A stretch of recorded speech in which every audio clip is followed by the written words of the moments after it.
Thank you so much, Jodi and Kerry-Anne, for joining us for this eCampus interview on sustainable communities. Throughout this course, students have learned about key concepts that assist in building sustainable communities, such as community engagement, collaboration, and monitoring and evaluation. By engaging with leaders in related fields, we hope to support the understanding of course content and expand perspectives on what sustainable communities have the potential to actually be. We're so grateful to have the opportunity to interview both of you today on these important topics, as we cannot build sustainable communities without engaging and collaborating in meaningful ways with Indigenous peoples. My name is Ryan Plummer. I'm a professor and director of Environmental Sustainability Research Center here at Brock University. And before we start our discussion, we'd like to begin with a land acknowledgement. I know that we are scattered across Southern Ontario right now, connecting over the internet, but I would like to acknowledge that here at Brock University, we're on the traditional territory of the Haudenosaunee and Anishinaabe people, many of whom continue to live and work here today. This territory is covered by the Upper Canada Treaties and is within the land protected by the Dish with One-Stream and Wampum Agreement. Today, this gathering place is home to many First Nations, Métis and Inuit peoples. And acknowledging reminds us that our great standard of living is directly related to the resources and friendships of Indigenous peoples. Jodi and Kerry-Anne, I know you both, known you for a long time, and I'm so forward looking to our interview tonight. But I'd really appreciate if you could just take a few minutes or a minute or two and introduce yourselves before we jump into all the questions that I have for the two of you. Jodi, why don't we start with yourself? Sure. So I'm Jodi Johnston. I come from the Chippewas of Georgina Island First Nation. I have a background in outdoor recreation and leisure studies from Brock University, and I currently work within education. Morning, I'm Kerry-Anne Charles from Georgina Island as well. Where I lived and where I do still live, actually, but I worked as well for many, many years as the environment coordinator. I also served a term on council, among other hats that I wore in the community, but I have been the environment partnership coordinator for Cambium Indigenous Professional Services for the last 4 years. And it's an Indigenous owned, operated, and uniquely all Indigenous staffed organization. It's just great to have you here. I'm so excited, and I've far too many questions to ask tonight, but I'll try to keep it to just a couple key questions relating to our course content. So let me start off, and let me start off with the first question. In your opinion, what is a sustainable community? So to me, a sustainable community is based on many different things, right? And it's one where you can still live within the environment, but you're not taking more than what you and your community needs. So in the Anishinaabe worldview, we would look at ourselves as more of a circle and not a hierarchy. So we're not just looking at our own needs, but we're looking at the needs of the environment itself to live, so that there's enough of that for the future generations. So we often look ahead those 7 generations culturally. So I don't really have much to add to what Jodi said, but I think as well for sustainability for me is exactly that, ensuring that we are looking for our future generations and ensuring that we leave what we have, if not more, for them to enjoy in their lifetimes. But also I think it's also ensuring that those beings that sustain us, that don't have a voice, we're giving them those voices that we have the responsibility to do. Thank you both for sharing that wisdom about what makes a sustainable community. I want to transition my next question, and Jodi, maybe you can start this one off because this is something that I know you and I have talked a lot about, and I've just learned so much from you. So through community, or though community engagement is perhaps perceived to be a newer concept or process, I've learned so much from you that community engagement has always been a pillar with Indigenous communities. And I wondered if you can speak to what the process of community engagement may look like in some Indigenous communities, and or provide an example of a project or partnership you've been a part of in an Indigenous community and what that looked like. And Kerry-Anne, I mean, I think with your background, I'm sure you have so many of these. So maybe I can, get a few reflections and then maybe one example from you. That would be so inspirational. Okay. So I can speak to, so we're both Anishinaabe, we come from the Anishinaabeg Nation, and so that's kind of the perspective that I'm going to take at this. But so historically, we're based on clans, and our clan system is really how we govern ourselves as a people.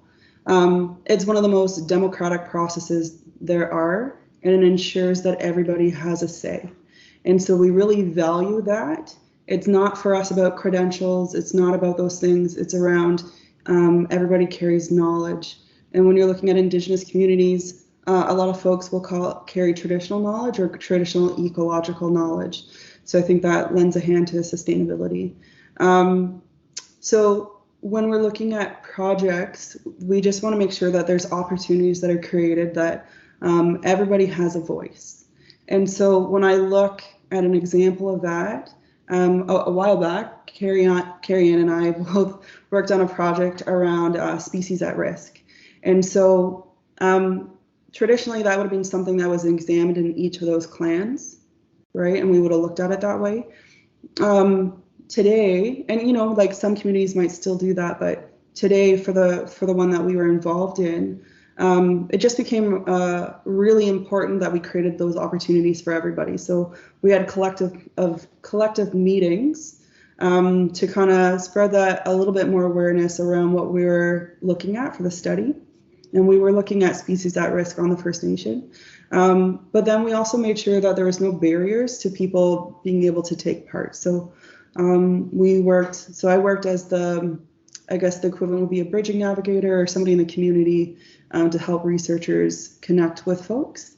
And then we went door to door, and we made sure that whoever wanted to be part of that process was able to be part of that process.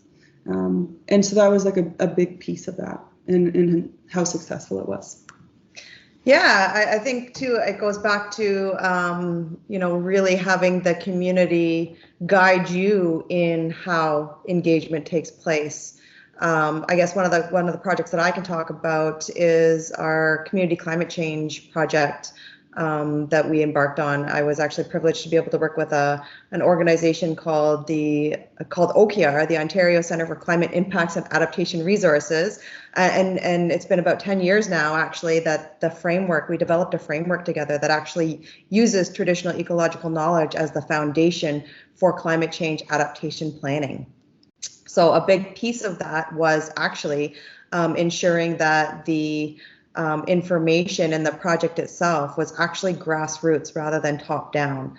So the whole framework and the whole plan itself, and then this was, the framework was developed in our community, Georgina Island, but it has been implemented in several other communities. And a big piece of that is actually being able to, like I said, one, take the direction from the community on how to engage the community, but two, create those opportunities for those folks to ensure that everybody has a voice.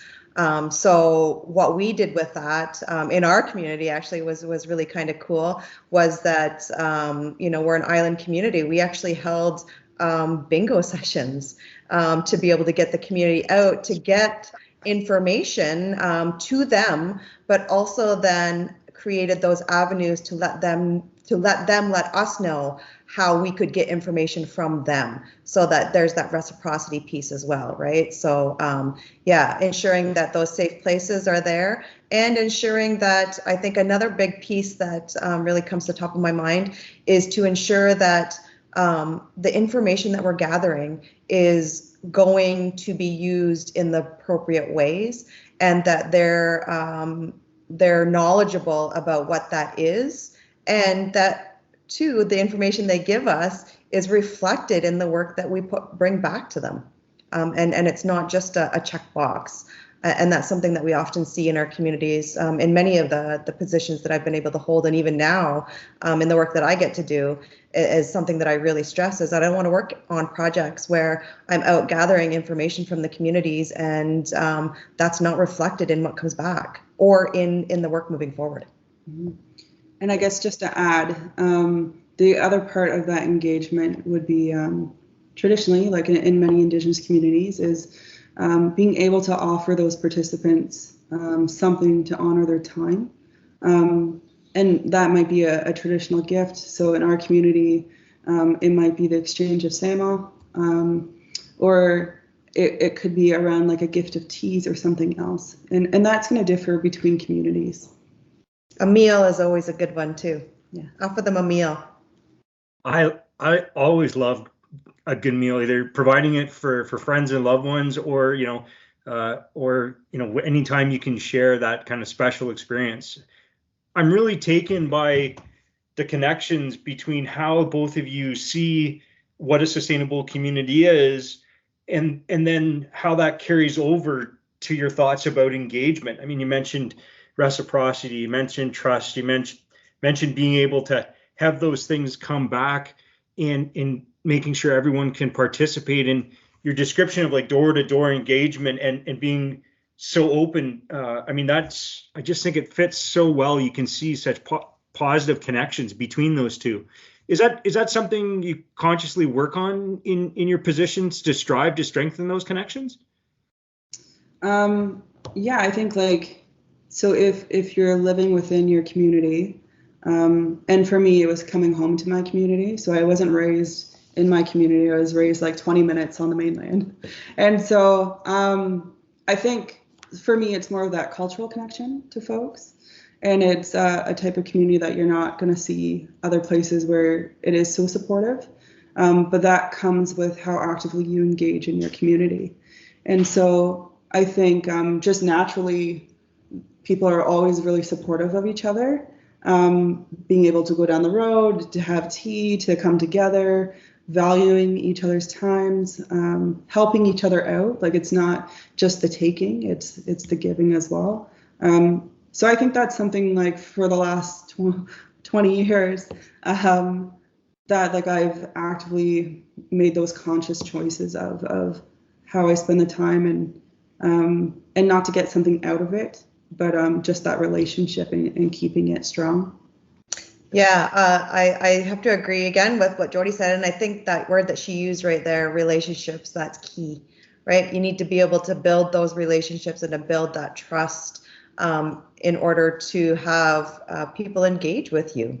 It's one of the things with me in my role. I don't just work in my community now. I work with several communities across Ontario and Canada, for that matter. And they all have to be engaged differently. But there's some underlying foundational values that need to be met in order for people to open up to you. And one of those is making sure that you're taking the time to, one, do your due diligence before you go into the community to really start to understand and get to know the community. But two is ensuring that you're making that time to be able to build that trust within the community before actually just going in and hoping that they're going to give you information that you're looking for. Let me just take a second just to reflect. I mean, there's so many incredibly powerful pieces there. I think this word relationship, though, is really key. And I think that sets up kind of a bit of a different question, but I think it's an incredibly important one to the time that we're in.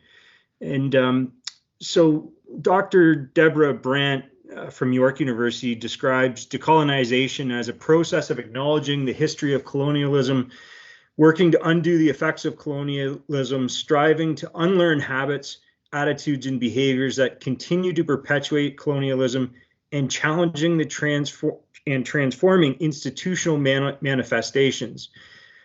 Throughout our course, the students are going to be learning about decolonizing community engagement and start to develop a greater understanding of Indigenous perspectives and methods for community engagement. In this particular lesson, I guess relative to our particular lesson, I'd like to ask you, how can practitioners and individuals decolonize the community engagement process to ensure they are working with Indigenous communities in a good way?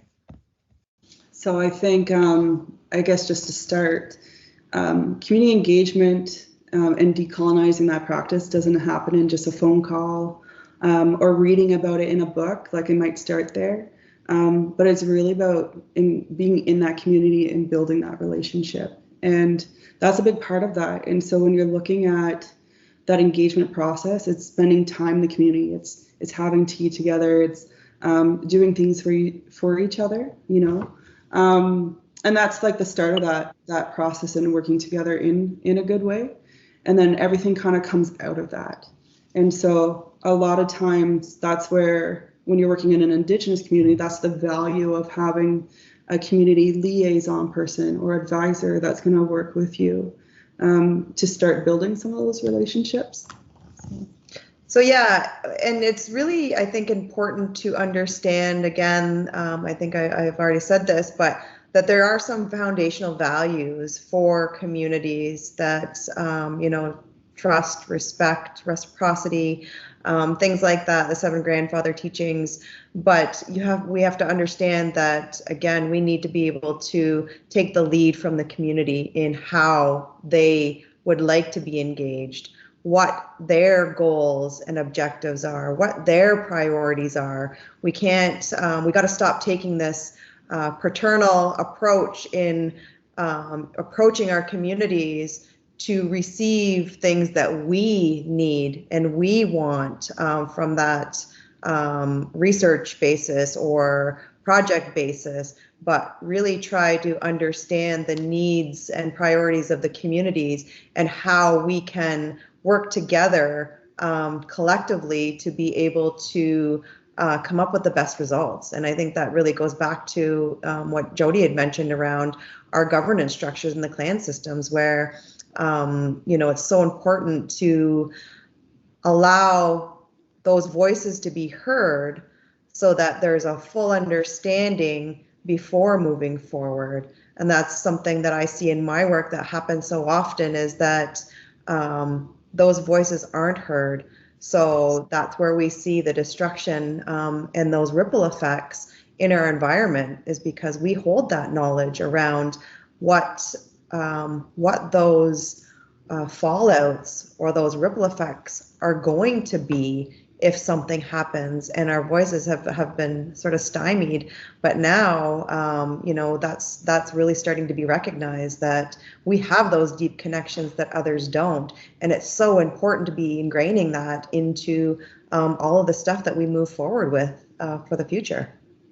And then just to add, when you're really kind of decolonizing that process, you know, a lot of people think like that engagement process happens once all your research materials are ready, or you have all these things ready, and then you go in and you engage the community and what that looks like. And for us, when you decolonize that process, like, you've already left us out of that. And so we need to start at the very beginning. So what does that look like? So engaging with an Indigenous community before you even really start your project. And that's gonna kind of inform what you're going to do there and how you're going to do it, and then to make sure that it is done in a good way. I can't thank you enough for that. I mean, there's so many points in there to our students and to our learners about how to think about decolonization and take those initial steps in a good way. And you know, when you were speaking there, Jodi, I was thinking of our earlier conversation just about being present, not expecting anything, and spending time and listening as a very first step. And you know how very different that is than certainly when I was in university and they were teaching community engagement. And you know, it's so nice for someone of my age to at least believe, hope that we do have some good ways going forward. And I think there's so many opportunities if it's done in a good way. So I thank you both for that. the last question that I want to end with. Oh, sorry, Kerry-Anne, did you want to add something? No, by all means, go ahead. Well, I was just going to add the importance, I think, too, and the urgency for the both knowledge forms to come together in the time that when we talk about sustainability, we're in an environmental crisis right now with climate change, with biodiversity loss. So, you know, this competitiveness and the complication of everything that's going on in the world needs to really be looked at, and we need to be able to come into these spaces that are really being talked about in the environment world, these ethical spaces, and start to approach things with two-eyed seeing, which is taking the best of both worlds and bringing it forward with that 7th-generation thinking. I love that approach, and you took my last question. It was so eloquent. It's like the perfect thing to end on, but I don't want to end until I hear what Jodi's thoughts are. And so, you know, Kerry-Anne, that was just poetic. It was beautiful. Jodi, maybe I can just get your perspective here to wind up, and basically maybe you can just reflect, add to, and if you don't want to, that's fine. But you know, Kerry-Anne just so eloquently spoke about why actively engaging and collaborating with Indigenous communities, you know, is essential to navigating our sustainability challenges. And I can't agree more. I mean, for my own personal part, we're doing this course to help future generations. I'm talking to you, you both, because I believe so strongly in this, because I think it's the only way we're going to get through our current crisis. But Jodi, would you like to just reflect a little bit on that to end this? Absolutely. And I know Kerry-Anne's going to have some fantastic stuff to follow up there too. So I don't think she can top that. I mean, that was beautiful. Kerry-Anne, it was just beautifully spoken. Yeah, sorry, I could go on. Jodi, over to you. I got to get on with the interview. So when I think around why actively engaging and collaborating with Indigenous communities is so essential, to also navigating sustainability challenges, it first starts with that Indigenous communities are rights holders, and we're very different than a stakeholder. We have been on these lands since time immemorial, and we've never had a sustainability issue up until after contact. So we're sovereign nations. And so with that comes like a legal piece where there is a duty to consult here. But with that, we have some of the most pristine lands left on Turtle Island. And we have a different worldview and how to look at things that I think really needs to be looked at by, I guess, the broader Western society of what does that look like with sustainability? We look at things holistically, and that's very different than others. We look at, the land is a living thing, and the water is a living being, and other places don't see it the same way, right? And so we're looking at those beings as having rights, and that they need to be protected and sustained, not just for our use, but to exist and for all those future generations. So I think if we're not looking at things that way, we're missing a lot of the pieces. I will add just one thing to that in terms of that connection, and it's really something that we, in the work that I do, really try to drive home with people, is to help them make that connection, right? When you look at a tree and you just think about a resource, you have no problem with cutting down that tree. But if you look at a tree the way we look at a tree, as it being, kin, right? Being a part of who we are, being a brother or a sister, it's really hard then to make that choice unconsciously to not care about that tree. So that's something I think that needs to be re-ingrained into our society around, and I think I said this at the beginning, really looking at what really sustains us. and how we need to protect and preserve that. And that's really what the Indigenous worldview is about, right? We've been gifted those responsibilities to protect and preserve and to share that knowledge with others. But unfortunately, due to historical and present, situations, we've been suppressed in being able to share that knowledge in the way that we were intended to, in how the Creator intended us to share that knowledge. One thing that I will end with, and I always try to bring this back into a context that others can understand, is that it's crazy when I think about it. I think it's like grade 4 or 5. We're taught, all of us, I think all over the world, around the web of life and how important the web of life is. And if you take a piece of that web away, the effects that it will have.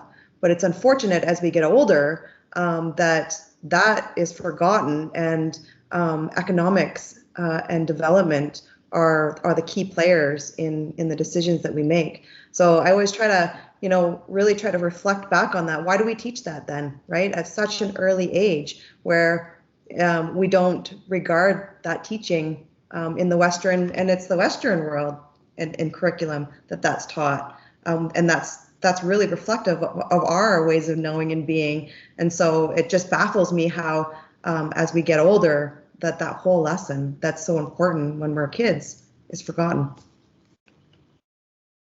Kerry-Anne, I think bringing it back in such a good way is a wonderful endpoint. In your comments, you were speaking about learning and the importance of learning. And Jodi and Kerry-Anne, I can't thank you enough for taking time today to speak with myself, with the learners in this course, for sharing your insights, your expertise, for assisting our student learners, and for ultimately, I think, being inspirational leaders moving forward. And I'm just so enjoyed our conversation. So thank you both very much.